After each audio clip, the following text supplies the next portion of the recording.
Ассалаумағалейкум достар. Бүгінгі сөйлесетін тақырыбымыз көлікке жаңа отырған жүргізушілердің жіберетін қателіктері жайлы болмақ.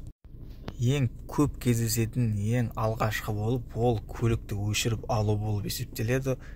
Көптеген жаңа жүргізушілеріміздің басынан өткен, өзімізде солай үйренгенбіз. Мен сіздерге бірден соны педалдарды көрсетіп түсіндіретін боламын. Көлігіміз міне жанып тұрыпты, мотордың дауысын естісеңіздер болады. Көлігімізді қалай жағып алу керектіктен өткен сабақтарда түсіндірген болатынмын. Соны көріп шықсаңыздар болады. Ең алдымен міне көлігіміз оталып тұрған кезде асықпай ыңғайласып өзімізге отырып аламыз. Бірінші сабағымыз айта кеткеніміздей мынау оң аяқпен газ педалымен тормоз педалын басамыз, ал сол аяғымыз тек қана цеплениені басу үшін. Скоростьқа салудан алдын бірінші цеплениені жақсылап басамыз. Егер газды қатты басып жіберіп, сіз бір орташа норманы ала алмай жатқан болсаңыз, бірінші табаныңызды жерге қойып алып, тек ұшымен бассаңыз, сонда газды көп беріп жібермейсіз. Аяғыңыздың көтеріп тұрып бассаңыз, ол кезде моторыңыз бақырып, тахометріміз көтеріліп кетеді. Сол үшін аяғымыз бірінші жерге орналастырып, сосын ұшымен ғана бассақ болады. Бірінші жіберетін қателіктеріңізді көрсетіп беретін болсам, моторымыз жанып тұрды, көлігіміз цеплениені бастық, бірінші скоростьқа салдық. Осылай кеп газды басуымыз керек. Сіздер газды баспай бірден цеплениені жіберіп қаласыздар. Көлігіміз көшіп қалды. Сезген болсаңыздар, дауысы да естіліп тұрған болар. Дауыс қосқаным жоқ, соны естілу үшін сіздерге. Бұл жағдайларда сіздер жүректеріңіз тез соғып кетуі мүмкін. Қорқыныштан біздерде де дәл солай болған. Сол үшін еш уайымдайтын ешнәрсе жоқ. Адам өзін басып алу керек. Айналаңызда айтылған сөздерге де мән бермеуіңіз керек. Ең басты бұл жерде адам өз-өзін басып алуы, саспай қайтадан көлігімізді жүргізуге әрекет жасаймыз. Цеплениені басып, көлігімізді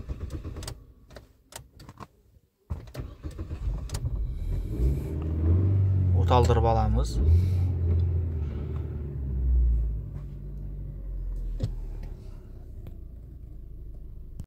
Көріп тұрғандарыңыздай 3 педалымыз тұрыпты, көлігіміз оталып тұрды, дауысын естіп тұрсыздар. Міне цеплениені басамыз, бірінші скоростьқа салдық. Цеплениені жібермей тұрып, аз ғана газ береміз. Газ беріп, орташа газ беріп, өсіп, цеплениеден аяғымызды әсте алсақ, машин көлігіміз жүріп кетті. Көлігіміз қозғалысты бастады. Видео сабақтың жалғасын шығарым дегендеріңіз үшін салқын болса да шыққан едім. Сол үшін салқындап кетіп печкені қосып қоямыз. Ал енді жаңа жүргізушінің екінші жіберетін қателігі, ол көлікті жүргізуден алдын көлікті сілкіп бірден жүріп кетуі. Ол да көпшілікте кездеседі. Көпшіліктің қорқуына, өзін жоғалтып қоюына себеп болады. Қазір көрсетіп берейін сіздерге. Көрсетіп беретін болсам, цеплениені басамыз, бірінші скоростьқа салдық.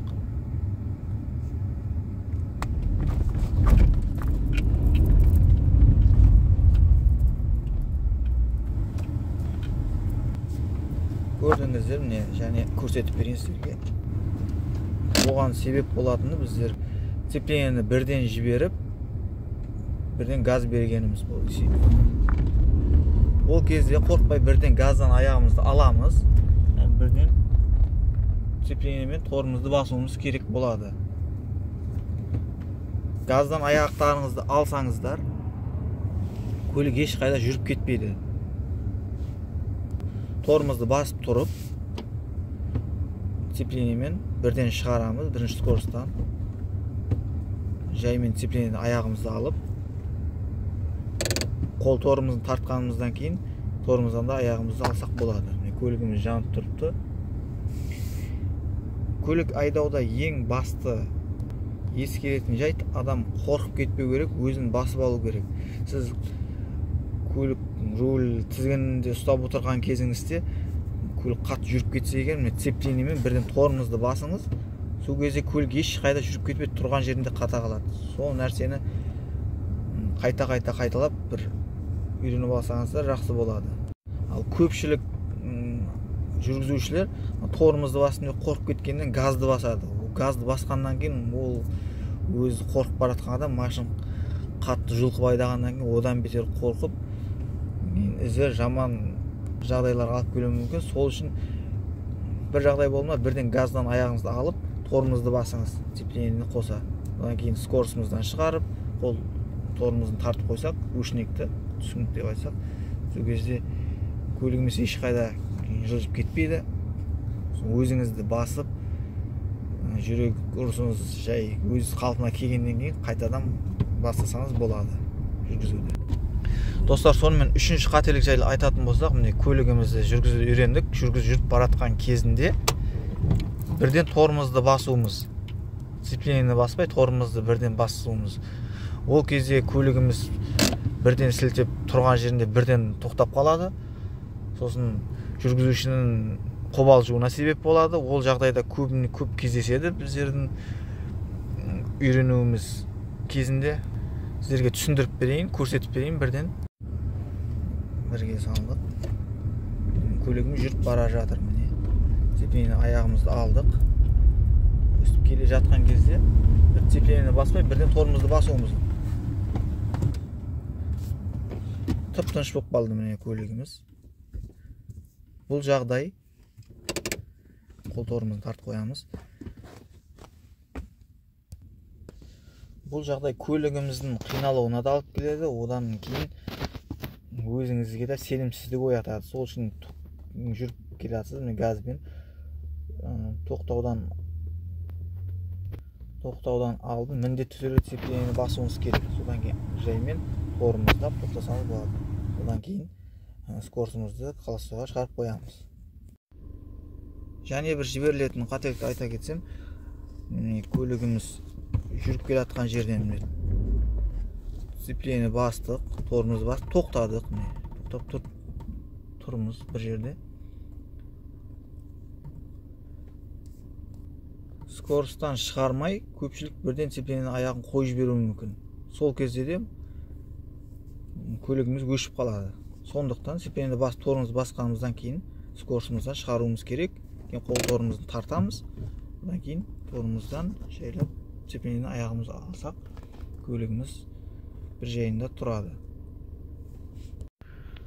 Достар, сіздер түсіндіңіздер деп ойлаймын. Бүгінге осы бұл бірінші сабағымызға қосымша болды. Алда және төбелікке шыққанда қалай шығылады, пойыз жолдарға келген кезде қалай әрекет жасау керек, соларды үйрететін боламын.